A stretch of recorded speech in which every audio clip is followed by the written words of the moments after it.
about the draft. And thanks for waiting a week and a half for this episode. We appreciate all those who tune in. Trey, how you doing on this Saturday morning? As we know, you're a much better morning person than I am.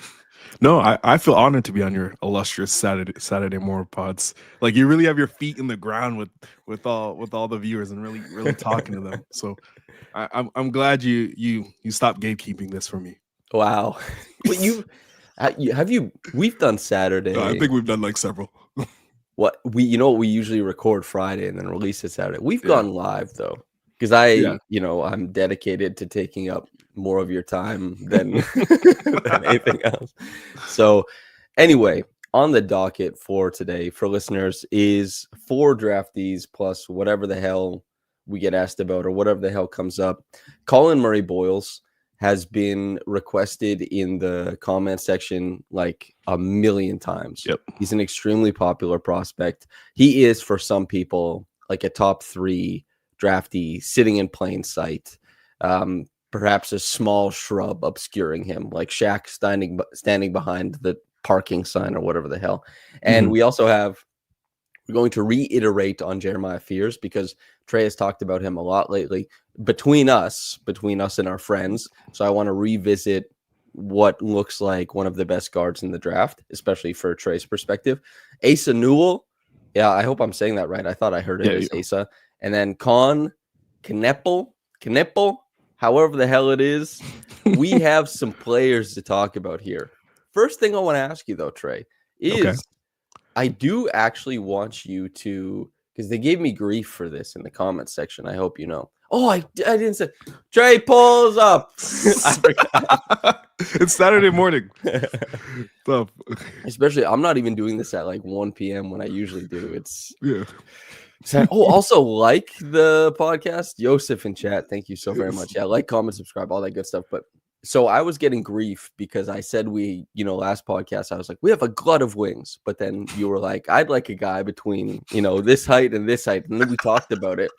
I actually want you to, because this will impact some of the upcoming prospective prospects. Yeah. What is the sell? What's the pitch fully for you? I think just in terms of like having a wing in general. Yeah, like when we open up last podcast, you're like a guy like between 6'6" and 6'10". Yeah. The Raptors struggle with strength creators. It's been abundant throughout the entire season.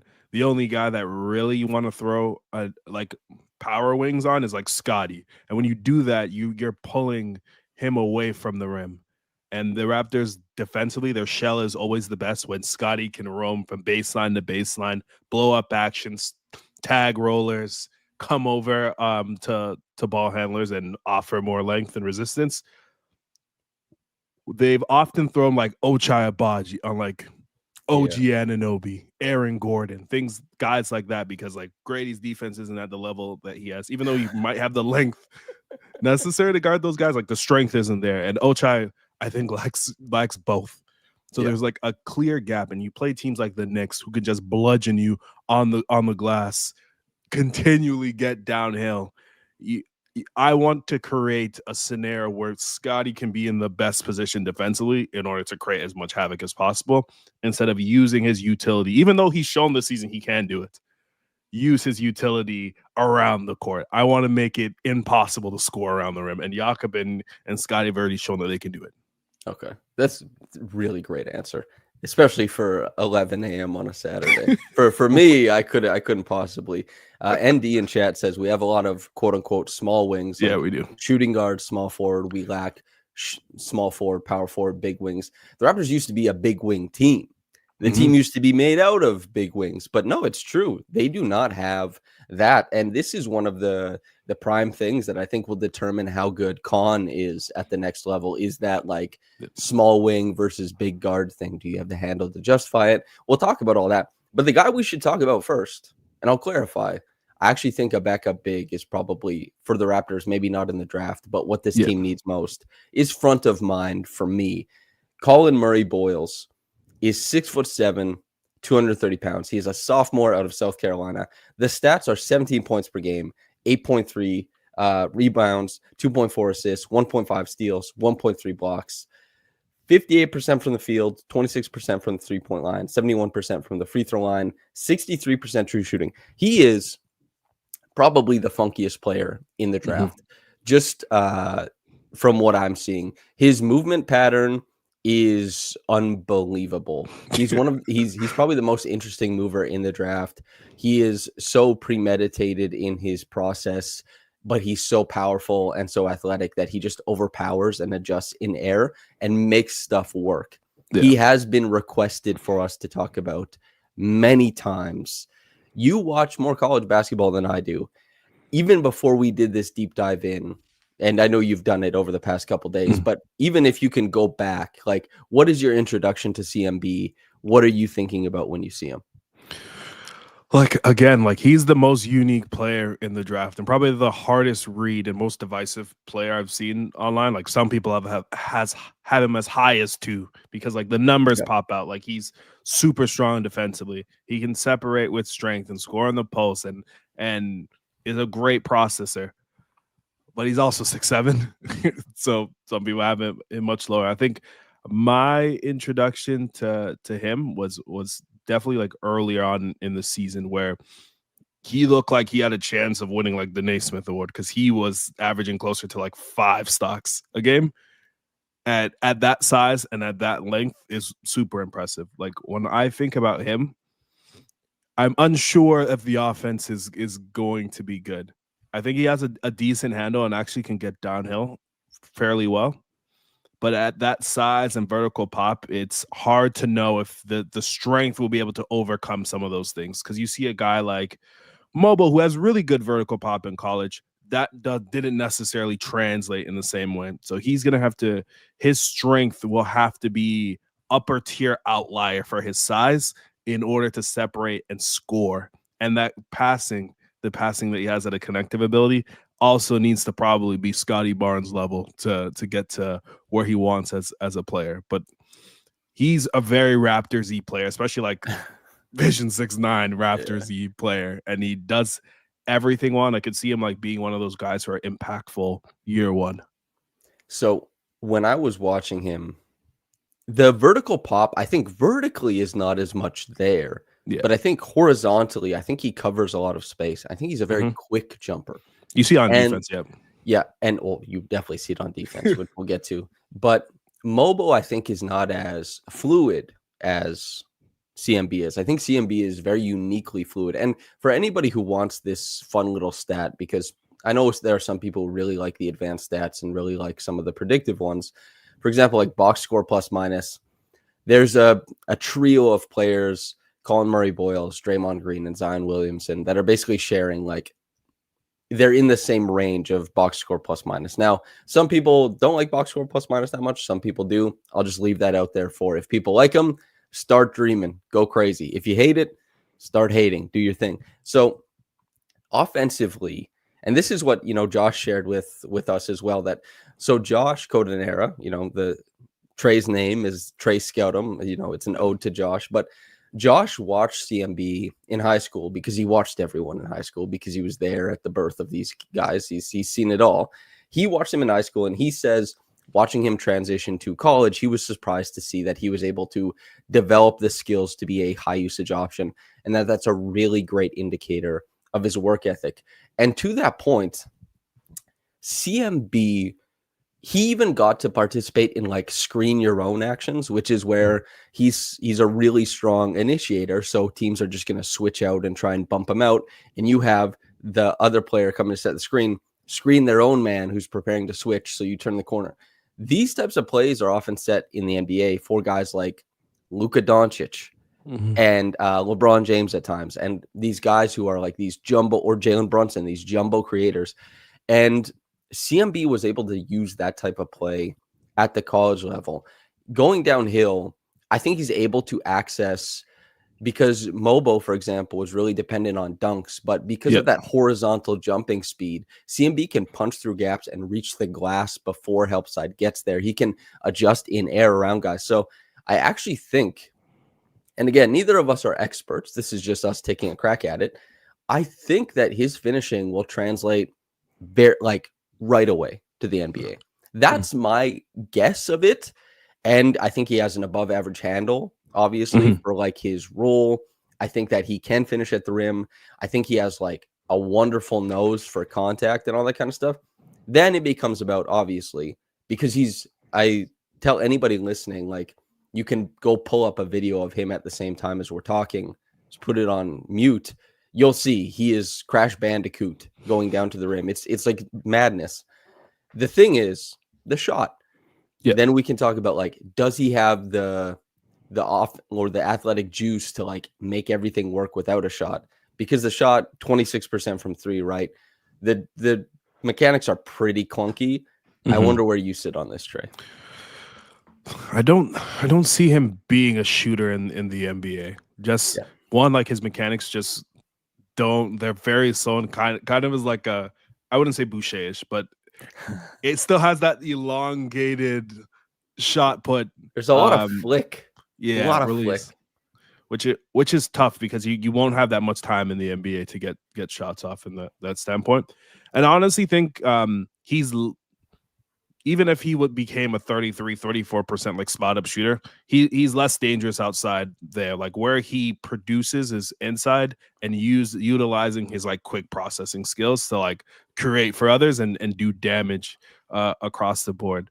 I do think he has like overall like good touch, like especially inside on push shots, finishing over contact. And I think if he's able to separate with strength, he like the touch will be able to show off. Like why Mobile struggles is because he's usually jumping through somebody, which is very difficult at that size.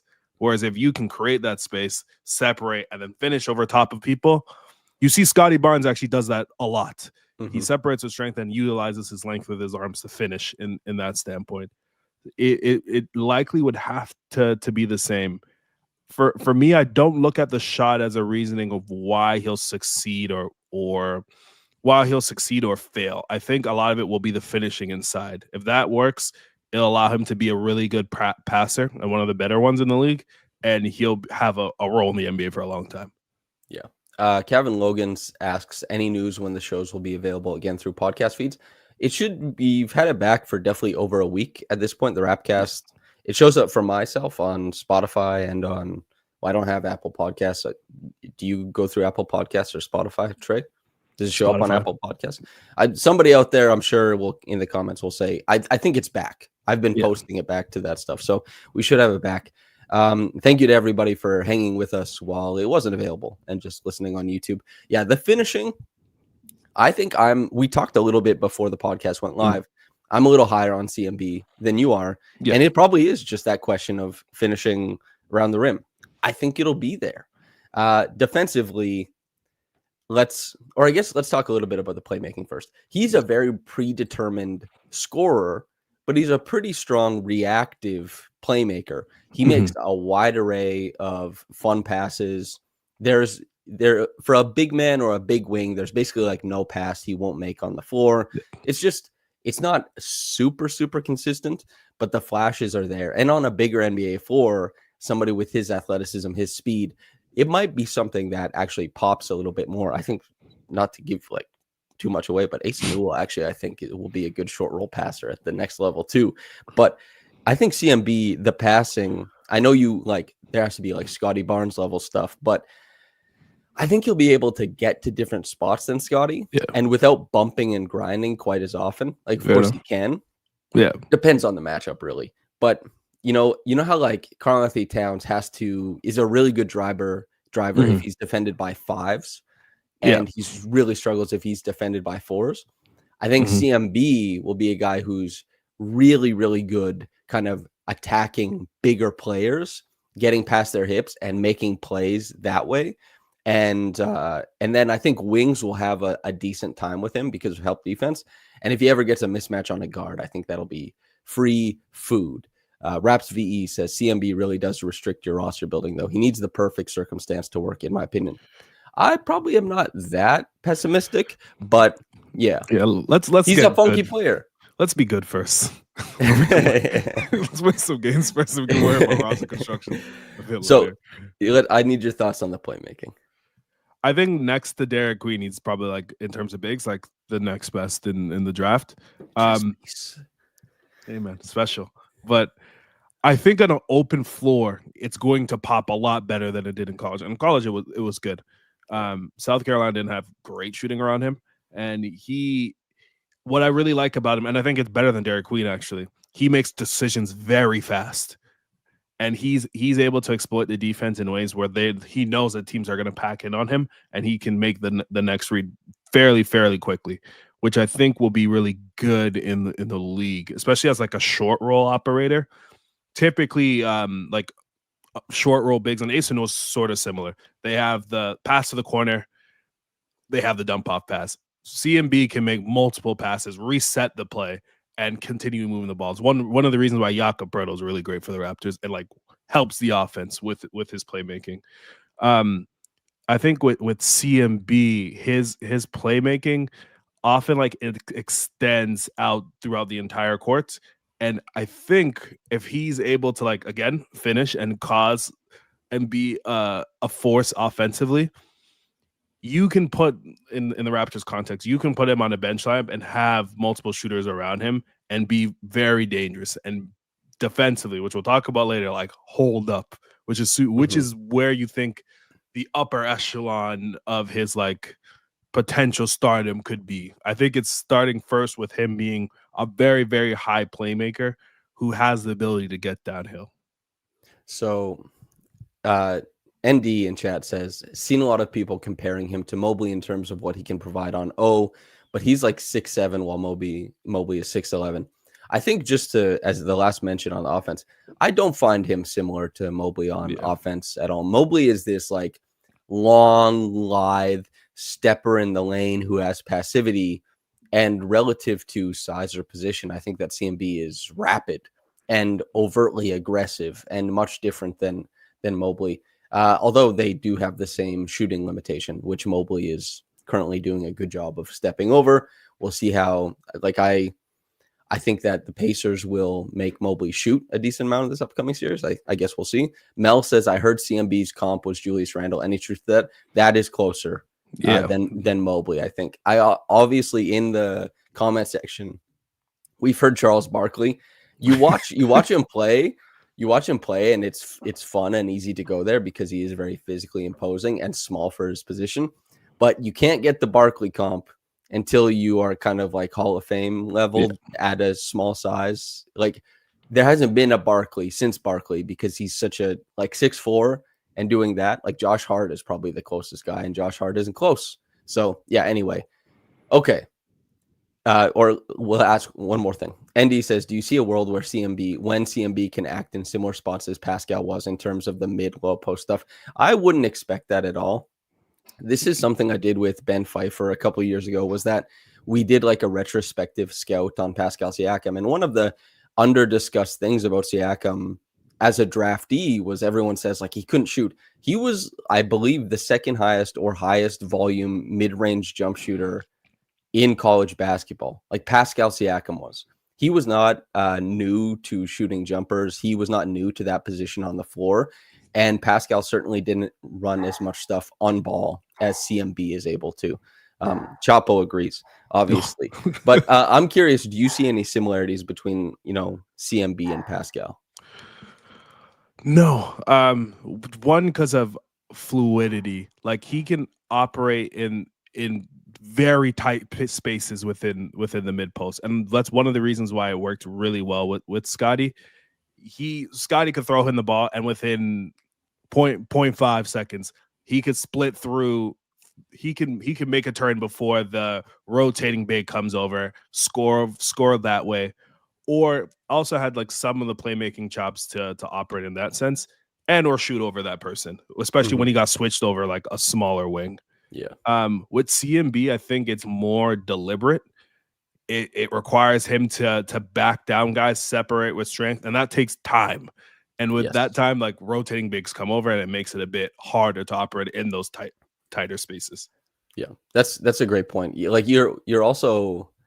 Oh, ND says, sorry, I meant more like plays that might be called, not really like skills. I don't think so. Like the Pacers do this, like, for example, like last year in the playoffs, the most efficient play of any player in any play type in last year's playoffs was Pascal Siakam's post up in It was the most efficient play in the NBA. It's because Pascal is rapid and is uniquely rewarding on post mismatches because of what Trey pointed out. He can beat guys 2 spots and he can slip and slide to more dangerous avenues. And CMB is deliberate. And CMB, I would expect to operate more so in open interpretive play, whereas Pascal, at least as we understand Pascal, because we watched him become a star on the team, is getting more deliberate play types and that kind of stuff, where I think CMB, I guess initially, like, you want to go back to bench mob stuff, is like grab and go, cut, finish. There's probably a similarity there, but that's just like run and gun bigs or forwards across the NBA. Okay, let's get to the meat of it. His defense, right? Collin Murray-Boyles, as you said, there was a point in the season where it's like north of 4 stocks a game. It settled at 2.8, 1.5 steals, 1.3 blocks. He does get comps to Draymond Green. He's way more athletic than Draymond, I think. Maybe like foot speed, Draymond might have him on some stuff. And obviously Draymond has, a brain that is perfect for basketball and horrible for being, a kind human being. But it's fine. But CMB has like oodles and oodles of impact on the defensive side of the floor. He jumps, passes into the middle. His hands are freakish. His hands like pop into passing lanes like nobody's business.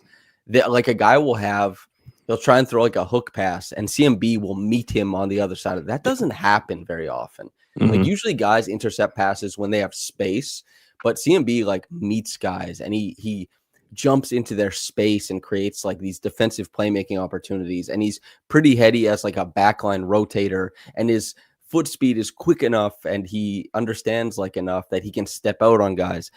And there's just like, oh my days, man. He's really effective defending. I wonder where you sit on it, like in college, and then I guess seeing where it might be at the NBA level. I think he's the best defensive player in the draft, simply because of versatility and like overall impact. Like there's guys that probably edge out a higher ceiling, like Kaman Malawach. He works out being an outstanding rim defender. That obviously makes sense. If you're that tall and that big and you hit on everything, you can end up like really strong defensively. Like, I mean, his standing reach is probably like almost a foot longer than CMB's. It's longer than Wemby's, if I'm not mistaken. Yes. Yeah, which is insane. Why I lead more to CMB is his feet are high level. It's next to wing level mobility. I wouldn't say he can defend perimeter players like full time like Scotty can. You don't want him chasing around just because he's more of a chunkier, clunkier build on defensively, but he can switch out and you'll be very comfortable with him out there. He can hedge and utilize his length, very similar to like how Draymond does, and both recover towards the big and or blow up the action, which he did a ton on tape.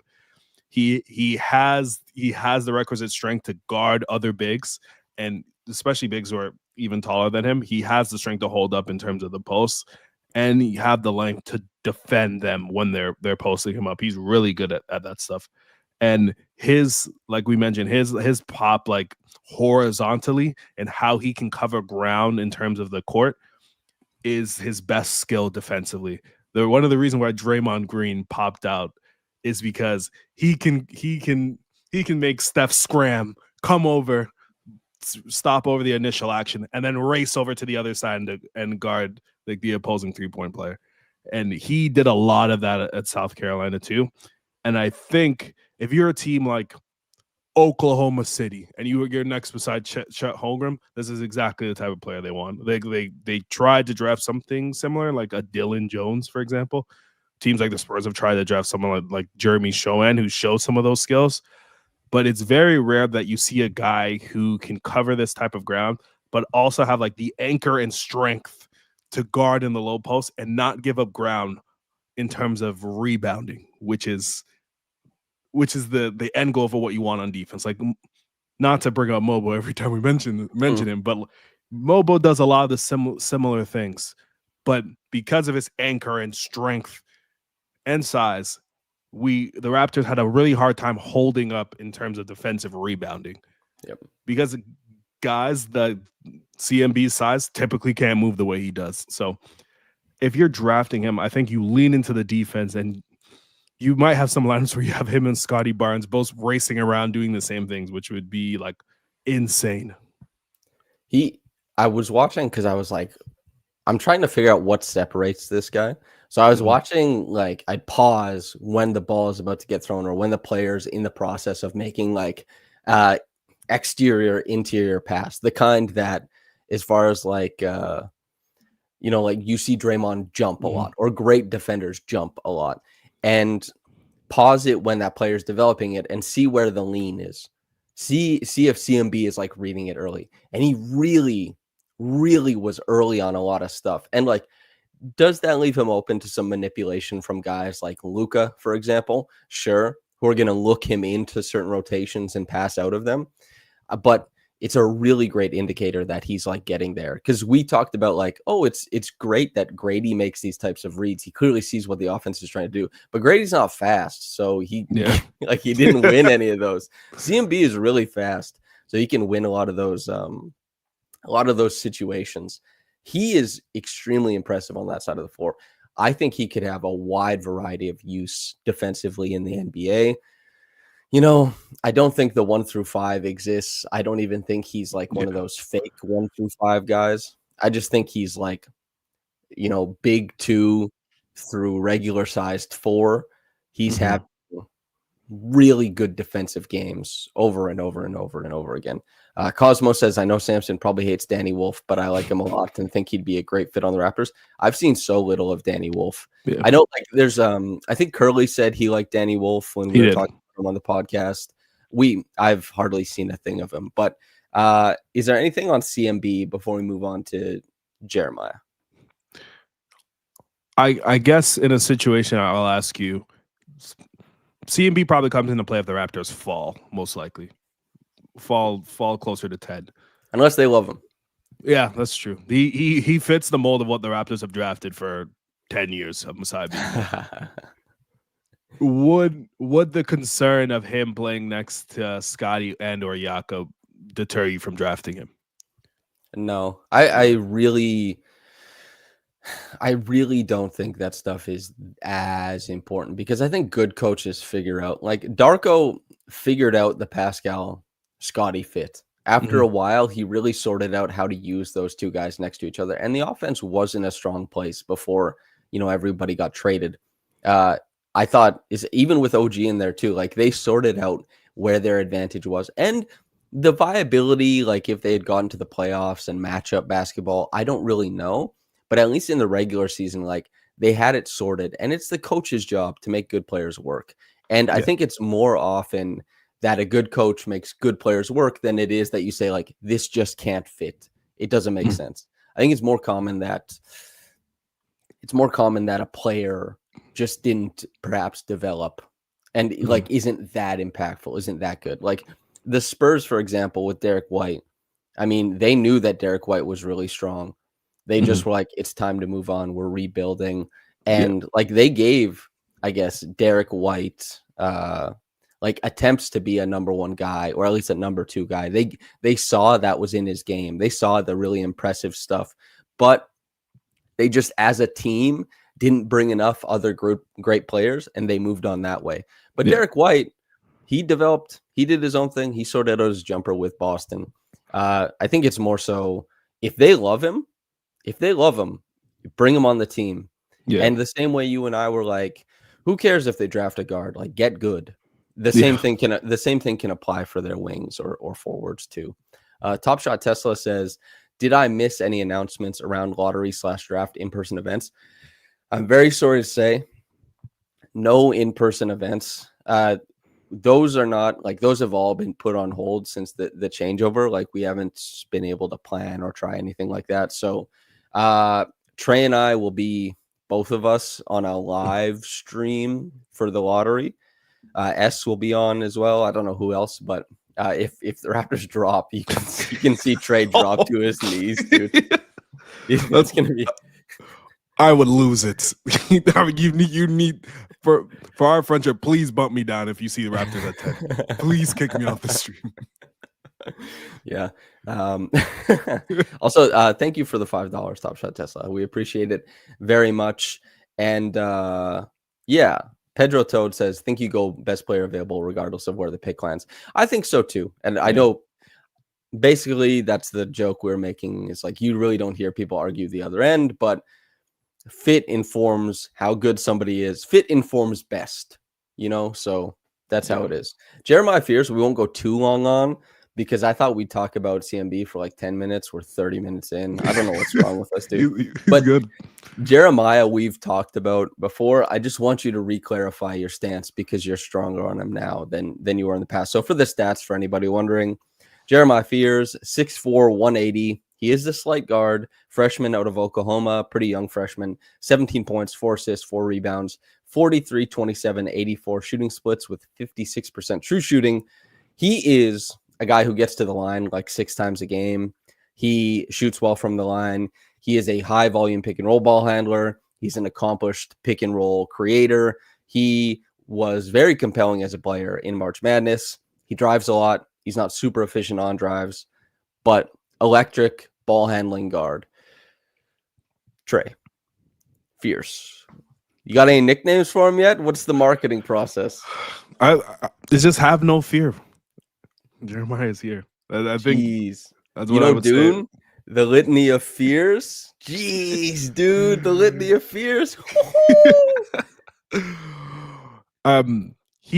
If the Raptors stay at 7, he was there. I would personally run to MLSE headquarters to hand in the pick myself. I think in terms of like obvious fit, super straightforward. The Raptors, even still to this day, lack the ability to get downhill, and having a ball handler that can fit within those tight spaces of doing so. Like Jeremiah Fears is the best ball handler in this class, and I think we'll have an easier time driving and getting in the lane than Dylan Harper does. I think Dylan Harper is a better driver in college, and similar to the reasons why K took some time in adjusting, utilizing strength and utilizing footwork is much easier to get into the lane against college players, because one, you're dealing with less length. The average big is like 6'7", 6'8" sometimes, and you're dealing with less foot speed. And that took him probably 2 or 3 years to really figure out how to like maneuver within that space. Whereas Jeremiah Fears can dribble at a very high level and is one of the most athletic going up and down. And although you don't see like the finishing pop out the same rate as like a Dylan Harper's, largely because of frame and size, it produces good offense because the defense has to rotate over. And the Raptors typically have to manufacture plays in order to get rotations or get easy scoring opportunities. You have Grady darting from side to side, darting around the perimeter because they don't have some of those things. If you have a guard that can get downhill, that makes it easier for everybody around them. That means Grady's spot up opportunities go up significantly higher. And for me, when he shoots spot ups, it feels like a layup. It feels like it's going in. So I think for me, Fears, I would probably I'd have him closer to the top 5 than I have him to 10, like probably 6. I've probably put down Trey Johnson and elevated him a bit higher, because I believe that the playmaking and like turnover issues will be much easier just on an open floor, and having better players around him and having like an outlet like Scotty and or Jakob. And like the shooting also, from a spot perspective and moving off the ball, like the percentages were good. I think the pull-up numbers, he shot way too many of them because of the situation he was in, and won't have to do that if he was on the Raptors or any NBA team. So I think he would be one of those opportunities where like the Raptors can hit a home run and like change the outlook of what they have as a team, honestly. Yeah. I'll say quickly, I think you and I like to tabulate like the public disagreements. I think Trey for me is higher than Jeremiah. So that's an interesting one to keep track of. Cosmo asks what Jeremiah's catch and shoot numbers are. This doesn't include the tournament, but heading into the tournament, he was 36% catch and shoot 3, as Trey said, perfectly fine. 34% on guarded looks, 38% on unguarded. As Trey mentioned as well, way too many pull-up threes because of the environment he was in. 18% shooting pull-up threes, but 44% on very high volume pull-up twos. So he's one of those guards who clearly makes it work in the mid-range. It will probably be a struggle for the first like 5 years of his career for him to like establish himself as a strong pull-up three-point shooter. His finishing is where I'm concerned the most. Yeah, 100%. Good finishing guards are actually rare in the NBA, especially those who get there via their own dribble. And there's a handful, 2 handfuls probably, of guards who were drafted with expectation of stardom, who never figured out how to convert at the rim often enough, despite dribbling their way there. And like Fears, it could end up being there. And that package of guards, some of them shoot the three quite well. I mean, we've got one on the Raptors right now, and we complained about his lack of finishing. Although Fears gets middle at a higher rate in college than Quickly did in college, certainly. But yeah, something to consider there. He is very fun. He is very, very fun. Anything before we move on to, I guess, do you want to talk about Asa or Kon first? Let's talk about Asa, since we haven't speaking about him yet. All right. Asa Newell, Georgia, freshman. He's like 6'11", 220, I think is what he's listed at. Of course, these numbers are all pretty rudimentary. Like these things can change at the draft combine. He averages 15.4 points per game, 7 rebounds, 1 assist, 1 block, 1 steal, 54% from the field, 29% from 3, 75% from the free throw line, 61% true shooting. Asa Newell, I think the defining feature of his play is the versatility of it for the big man position, at least for a college big man. I don't know if it'll shake out like that in the NBA. And he's got a pretty good nose for rebounds, although that doesn't bear out in the numbers that much. So where do you sit on Asa? I think we talked before. I'm a little higher than you are. Yeah, I think this is one of the guys who I'm lower on. He would probably be off my board if I was if I was Masai Ujiri, honestly. Yeah, because I'll just clarify. The Raptors can jump. They can't draft 5 or 6. They can jump into the top 4, or they can be 7 through 11. They won't go lower than 11, and they won't be 5 or 6. So if they drop to 11, like Asa, I don't know if he gets picked before 11. Yeah. Like he's probably there, but do you want him? I don't know. Yeah, I wouldn't pick him at 11. Like he fits sort of that like Marvin Bagley, Tristan Thompson sort of scary hours. Yeah, archetype of player where their vertical pop shows as an offensive rebounder, but their size and frame doesn't hold up on the defensive glass. So it's hard to play them at the 5. And then also, if you aren't a shooter on the floor as a 4, you need to be that as a 5. So it's really hard for them to play with other bigs. So it's hard to see them managing tons of minutes on the court. But I think when I look at him, like his athleticism shows like he dunks everything, especially as a roller. His motor runs very hot. You see it on defense. You see it on the offensive glass. And like he's one of the guys where what he did in college is exactly what he will do in the NBA, which is actually like fairly rare. I think where my concerns are is the processing and playmaking, because in the NBA now, bigs are required to make really quick decisions, especially as a role man. The only real bigs that are racing up and down the court and just running downhill is like if you're playing with James Harden, if you're playing with Luka Doncic, where you don't have to worry about the additional processing because Luka can reach the other side of the court with a pass. He won't need you to do that for him. But he has a negative assist to turnover ratio, which is super concerning. But I think as a positive note is I like his touch. I like his touch from out deep, better than CMB. His touch on push shots is fairly good as well. So I could see a world where offensively it works, where he just is a roller off the bench, dunks everything, and hopefully with like more open space, the passes are more deliberate, and he can be like a decent playmaker. So I'll say the playmaking you brought up, so we'll keep it there. I saw him make every read when I was watching it. I saw him make, passes with both hands to basket cutters, whether it's like the high-low read or a bounce pass coming off of like a split cut. He catches, jump stops, sprays to either corner. I've seen the short roll catch to his front court partner, the lob. One was right on the money. Another one, he had to come down with it before going up with a dunk. He made reads when you watch it. But in between all of those moments is like way more moments of not making reads. Yeah. So he has exhibited the ability to do so. He just isn't processing or reading the floor at that level. And the assist to turnover ratio thing is like, yeah, so if you're just doing like highlight scouting of Asa Newell, then you might think like he makes 6 passes, but then you watch like 2 full games or something like that, and you're like, oh, this is not coming at the level that it might convey in the highlights. So that's where I'm kind of sitting on, like, he exhibits all of it, and it's easier to play make to some degree as a big man at the NBA level, which is why so many bigs are able to just kind of like come in and make, rudimentary fine reads.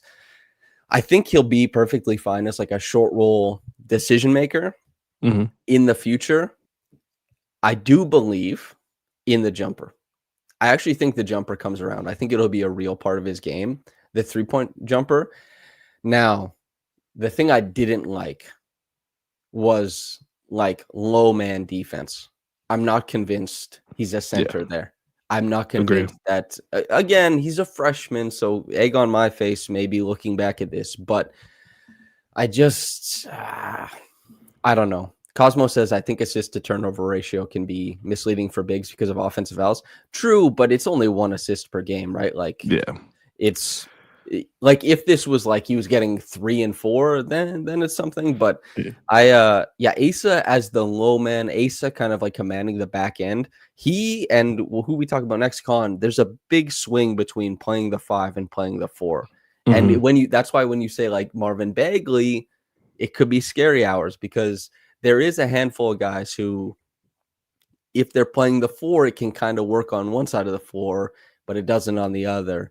And they can't hold down the 5. So, yeah, he's not the lone big man when he plays out there. Yeah. And he also, even while playing with another big man and having that support track back to contest him at the bucket, I didn't find him to be super impactful. So that's my concern with him. A lot of the offensive stuff I liked. I thought that he was okay at a lot of stuff and will be able to do it at the NBA level. The defense is where I'm like, Although he steps out pretty well on the perimeter, I thought, uses length. Yeah, I think defensively he has really good feet. He can switch out, and I think will be fine. I think his best work is usually rotating over as a 4, as a rim protector, and causing havoc like that way. Like his minutes at the 5 is typically him usually over rotating, trying to make up for some of his like lack of like strength and size with defensive playmaking, which is tough at the NBA level because guards can make reads much better than they do in college. And like, again, like on the glass, like his motor, he isn't able to make up for his motor because of his like lack of strength and lack of size. Like, I don't think he's actually 6'11". I think he looks smaller than 6'11". Yes. Yeah. He looks like 6'9" personally, but and that hamstrings some players. Like Brandon Clark, he can't play the 5, even though he has, especially before injuries, like tons of athleticism just because of holding up on the glass. But I think he's a very straightforward player. Like if you have like a hole in your roster and you need another guy off the bench that can roll with your backup or starting point guard, like he can do that, and he'll probably do that like initially right away. Where the swing is will definitely be the shot. Like I think his touch shows on his push shots and at the free throw line. So if he's able to extend that out further, that like gets him to like, you probably don't know this, like early on, like Larry Nance was like one of my like favorite like one nerdy players, where when he was hitting the 3 at a decent clip, able to rotate, finish at the rims, being super athletic. Like that's like a plan I could see him hit if he's hitting his jump shots and can be a guy that's like impactful and then like can stick within rotations. He's definitely I'm higher on Asa than you are, but I still if we come out of this draft with Asa, I'm kind of like, damn, You know, like I would be not as excited, but also, so he does a really great job of tracking for rebounds, but that doesn't mean you'll get them defensively. Offensively, it gives you a better chance because when you're tracking, it means that somebody has to get on you. But like defensively, you got to get on somebody and you got to move weight and you got to do all that kind of stuff. Other notes, like he was really powerful going up off of 2 feet offensively. I thought that was really good. His second jump and the explosiveness of his second jump, I think that kind of stuff will probably, like, I wouldn't be surprised if during like workouts and stuff like that, Asa gets like some buzz because he's going to like catch, bounce, dunk, and he's going to have like that. I think that'll pop. But ultimately, NBA player. But yeah, I agree. Like you want a lot if you're the Raptors. Like the Raptors are set up to make the playoffs next season, but potential and ceiling has to come from somewhere on this roster, and this draft pick is extremely important. Kon Knueppel. I think. Knueppel. All right. On Knueppel. And, you know, there's the disrespect of me not saying his name properly. I'm sorry, Kon. He was awesome. He's got awesome film. He is really fun to watch. He is uber competent. 14.4 points per game, 4 rebounds a game, 2.7 assists, 1 steal. He's a freshman out of Duke. He's listed 6'7". I don't think he's 6'7". He is 217. Again, this kind of stuff, it changes, man. It really changes. 48% from the field, 40% from 3. Incredible shot prep on this guy, for what it's worth. 91% from the free throw line, 64% true shooting. Kon, what are the pros? Like another like very straightforward player. Like I think his biggest asset outside of his like obviously like great shooting, it's like his feel off of the ball. He knows how to maneuver within space, knows how to get himself open, and then make plays from there. And then I think also he's underrated connective passer. Yes. He was able to feed Malawach fairly well like throughout the tournament because underrated on-ball passer. Yeah. Because he has that respect as a shooter, and he can make reads, and he can process fairly well to like the opposing big, to the opposite corner. He fed flag as well, and like kept that offense moving. So like you see an obvious fit and role. Like the Raptors love this type of player. They've drafted guys similar to this in the last couple of years, where I think where the upside kind of comes in towards if you're a team that drafts him in the top 10 is I think he actually creates space like fairly decently. Like he can get to a 2 dribble pull. He can utilize his footwork to create space and get his shot off in that sense. So I don't think he's just a catch and shoot player. No. And if you're in a space where you can create for yourself while still being a really good shooter, and then having the processing ability to pass and play make for others, like that's a starting role in the NBA, and like a really high impact one for offense. So I think the swing which we'll talk about is obviously like who is he guarding on the other end of the court. Mel asks Kon versus Grady. So Grady is bigger, and Kon has already filled out.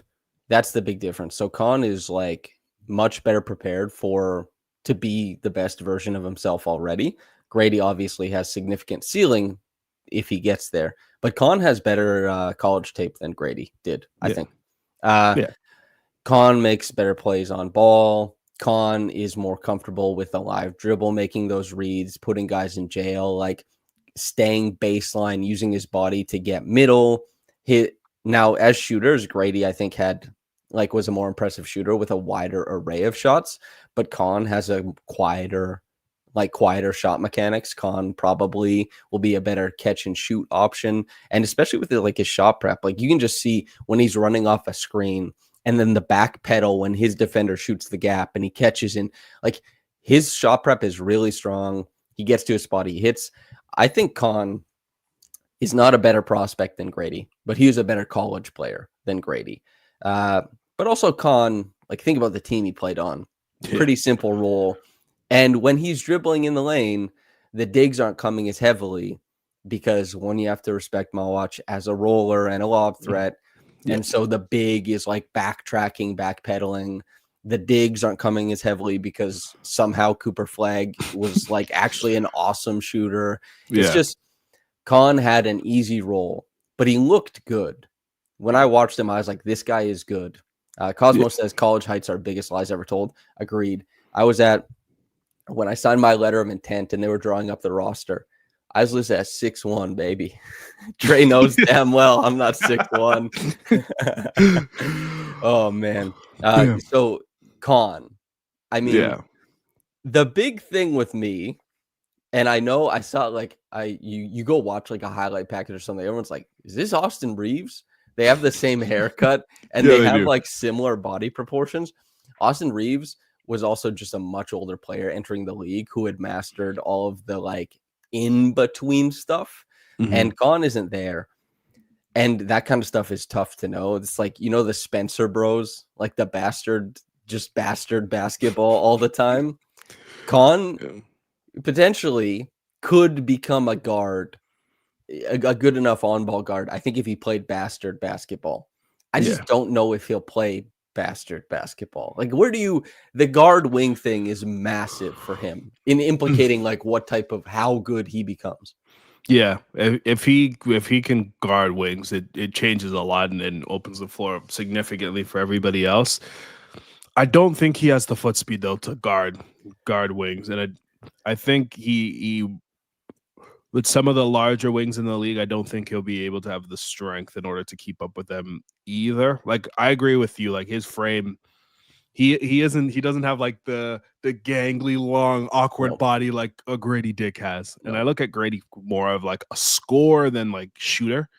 But I think with Knueppel, I think he rounds out as a guard that you throw on like sometimes an opposing four that isn't a threat to score, or a non-shooting player. I'm not sure like his foot speed is going to hold up, because all of what Duke did was we're going to ice this possession and we're going to send it to the crane that they have at the top at the rim, which is hard to scout for because you're unsure if he's able to actually stop dribble penetration, or is it more so just scheme related and they were just utilizing their strengths as a big. So I think it's one of those things where you kind of have to see in the league to believe.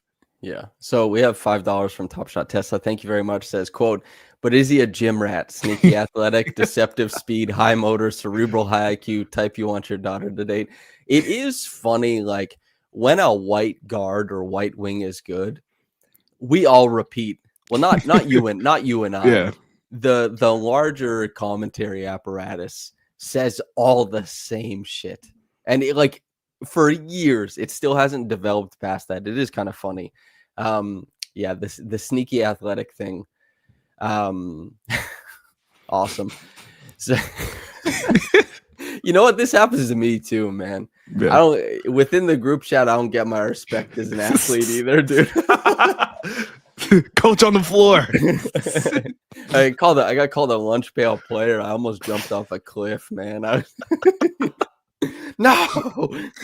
Enough. Wait, do you get offended when you go on runs and someone yells shooter?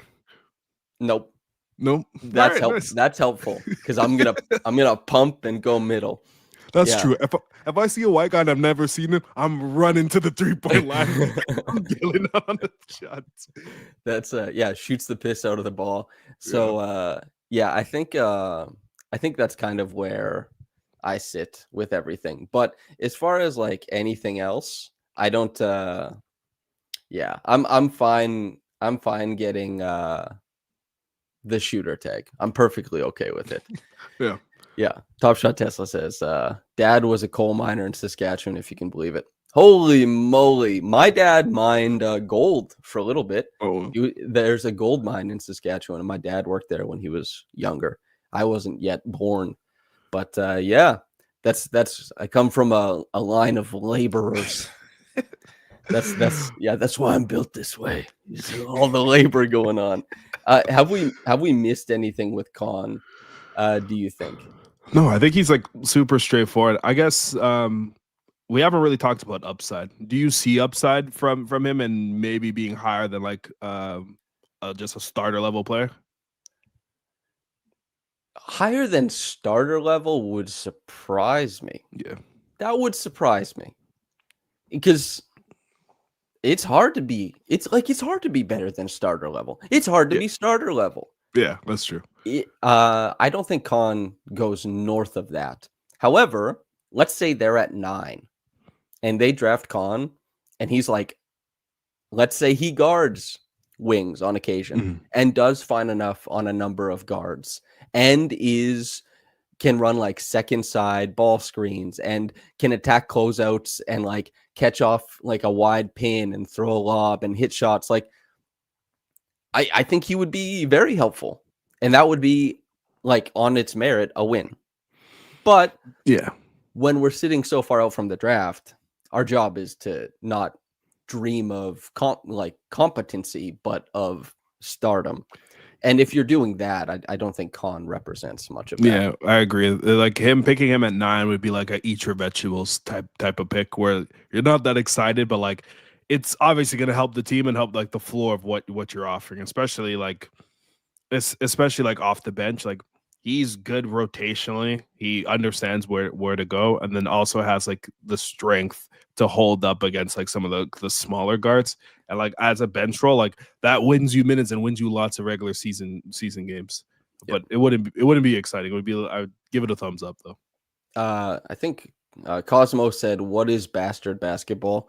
I've talked about this a little bit, but it's like you got to be like, to be a bastard on the court is to be Dylan Brooks or the Spencer brothers, or Draymond Green is like the final form where it's like you're irredeemable in how you behave on the court. But like there's a reason why Trey he hated when I talk about Cam Spencer, because our one friend was borderline offering me money to discuss him on the podcast. But Cam Spencer was like a really great shooter, and he was tremendous at all the in-between stuff. And so I was like, yeah, I think he's going to be an NBA player, even though he's not really talked about. It's just like that guy will make it because he does all the in-between stuff. And that's what it is. That's what it needs to be. And in-between players, like Markelle Fultz became a bastard player because he had so much taken from him. He was like a wonderful in-between. Lonzo Ball, the top 2 picks in that draft, became a bastard player. Like, I'm going to fixate on all the in-between and dominate it. The Thompson twins, Koki asks, like, these guys who have don't have the paths to regular play styles because they're missing like a critical skill, perhaps. Markelle Fultz, a lot of times it's shooting. The Spencer twins are obviously not the case. TJ McConnell, definitely, he's not anymore, but he used to be bastard basketball because he was the leader in backcourt steals. He was always pressing up. He's like always, rub some dirt on it. His nose is in the always, small white guards often are, small white guards. Like, how else do you live? Like Jose Calderon is maybe the one guy who wasn't. He was clean basketball for sure, but that's rare for a white guard. But yeah, TJ, I don't think is that anymore. What is your, because I know bastard basketball is kind of my creation, but what is your perception of it? Similar to you, like hard nose, like pest, like Jose Alvarado, Jacoby Walter, honestly fits that label. Jacoby, if he starts doing a lot of stuff off ball, if he starts like talking a lot, because Jacoby has a very like quiet, nice demeanor. Anytime I've talked to him, and like you watch him on the court, it is like he's young, he's a quiet young man. But if he was like, if you got a little more braggadocious, he has the potential. Yeah, like those guys that make up for some of like whether that's athleticism, shooting, with being annoying and like fucking up plays. Like Patrick Beverly made an NBA career out of being Patrick annoying. Bastardly. Being annoying, being in people's space, and like the shooting came around and like he was a starter in the NBA for years. So like the Thompson twins are like a perfect example. Like obviously Jamaicans, by the way, high level clip of athleticism, but like they're able to stay on an NBA floor because of that stuff. Because in the playoffs, like possessions really matter, and if you're a guy that's going to throw yourself at the glass, create turnovers because you're in another guy's space, like those are critical. Like there'll be a game like Asar or Amen, either one of them, you'll be like, they got us 8 extra possessions tonight. Yeah. Just by, yeah. Also CMB to bring it back to the top of the podcast. Do you want to, before we get out of here, because it's basically an hour now, let's rank the 4 guys we talked about. Gotcha. Okay. I'm gonna wow you. My top 2, CMB, Fears, Kon, Asa. Wow. Is that not pretty good? You are such a nerd. You are such a nerd. Oh yes, his look at his stocks. His box score plus minus is actually really quite good. We're gonna talk about his portability, you know. And actually, I think he won't develop until the back end of his first contract. So his second contract will actually be very good. Yeah. Okay.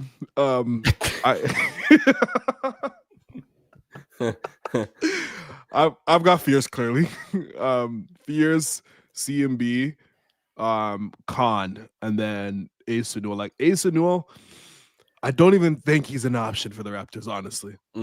Just for like where they ideally pick, like even if it's at doomsday level, like there's still guys like we discussed, like Jace Richardson, for example. Like a couple months ago, I would take him over Asa Newell and bet on a higher plane of archetype.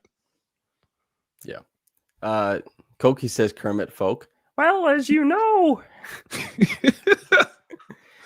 Jeremiah Fears went into the belly of the dragon and saved his father. Had to slay the beast. Yeah. In the comments, currently and in the future, let us know how you rank these 4 players. I see what Asa Newell is Kem Birch. Yeah, you don't want to draft Kem Birch. Oh, jeez. That's going to make me feel worse about it. Jamaican. Yeah, Pedro Toad says, does Trey search up if players are Jamaican, or does he simply have Jamaican vision and can identify them from looking at them? Well, you can identify them. Like Jamaicans have like very specific last names because of obvious reasons. Say the reasons. Let's talk about them for a long time. Like very long ago, slavery did exist, and colonization created similarities between last names between the British and Jamaicans. I actually have an Irish last name. That's why we're pals. But that's both of us. Yeah. I wonder why. But like, Isaiah Stewart, he's identified Jamaican.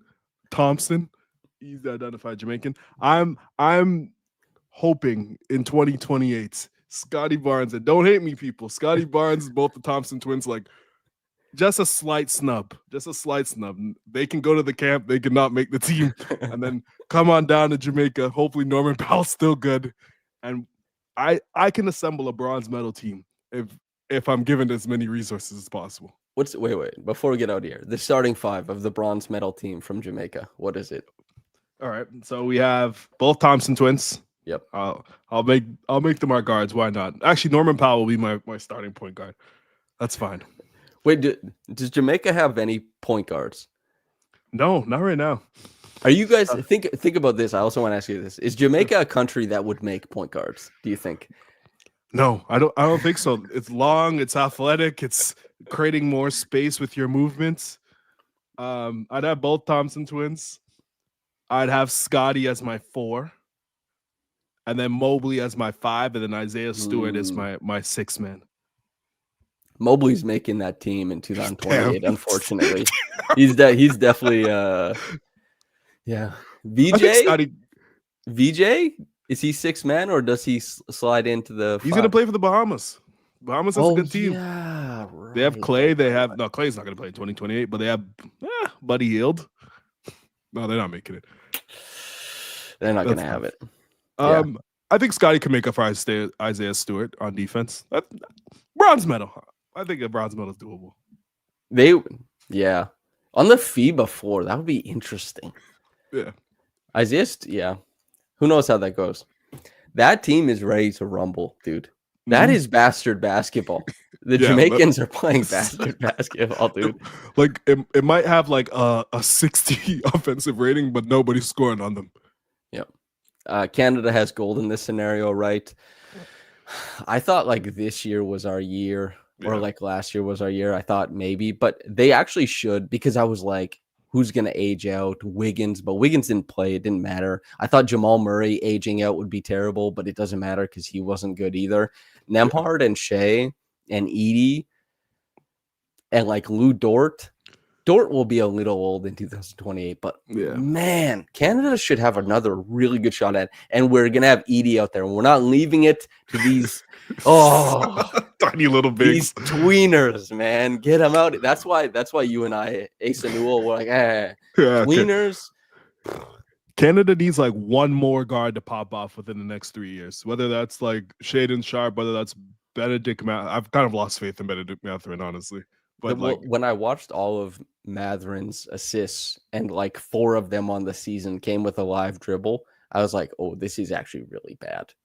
Because he has to pick up, survey, then make the read. Like that's a terrible indicator.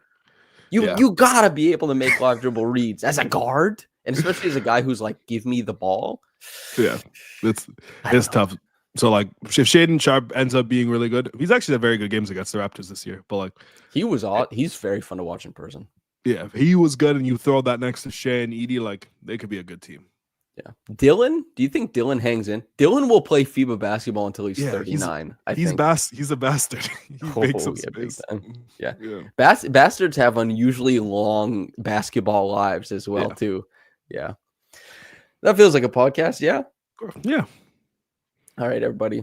Thank you for learning about the history of Jamaican naming conventions from myself and Trey. Anything you want to say before we get out of here?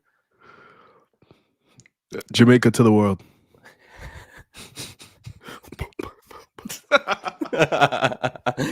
All right, everybody. Thank you so much for tuning in. Make sure to like, comment, subscribe. Comment after it goes live. Like whenever you want. Subscribe if you haven't yet. We're trying to get to 13K. I think we're close. Pretty sure we're very close. Yeah. So thanks everybody for tuning in. From myself and Trevon. Whether you got into this while you're listening to it now, in the morning or at night. Caleb in chat is killing me. Whether you got into this in the morning or at night, have a blessed day and goodbye.